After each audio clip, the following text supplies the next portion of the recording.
Welcome back to another tool organization tip. So we have two things that I want to hang up on the wall, this grinder and my corded drill. So I found that this grinder with the guard attached hangs really nicely on this piece of angle iron. So great, I'll cut this to the right size and secure it to the wall. I also want to be able, however, to secure this corded drill. So I'm going to do that by hanging it along the arbor. But first, I'm going to take and cut a notch in this angle iron so that this drill arbor will actually set down in that notch. Let's do it. We're going to take our drill and we're going to mark with a Sharpie the width that this slot ultimately needs to be. Now we can take the cutoff wheel on our grinder and grind the whole way down in there.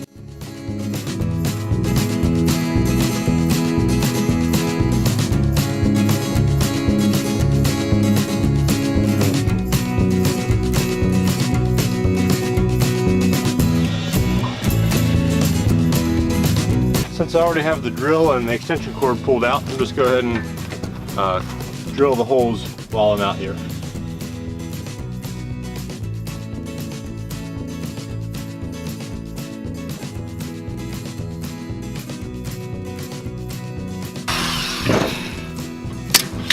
All right, let's go back inside and mount it up.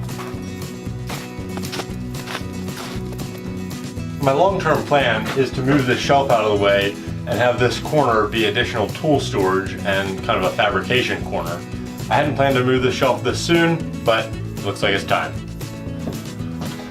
So I planned for this rack to go up top here, but if I mount it up top where I originally wanted it, then there's not enough room for this drill when it's in the holder to go against the wall if there's a bit in the drill. And I really like the idea of being able to keep a bit, drill bit, or whatever might be in there. So instead I'm going to mount it down here, closer to workbench height, and it's just going to be a little bit more accessible, and I'll have that option to keep a drill bit in the drill. Because of that, I need to drill one more mounting hole that I'm actually going to use to run a screw through this and into the stud over here.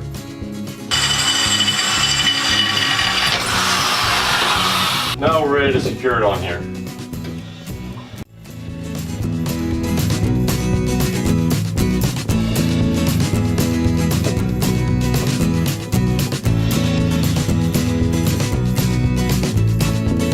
Let's try it out. Perfect. If you like this video and want to see more like it, hit subscribe and tap the bell to be notified about future videos. We'll see you next time.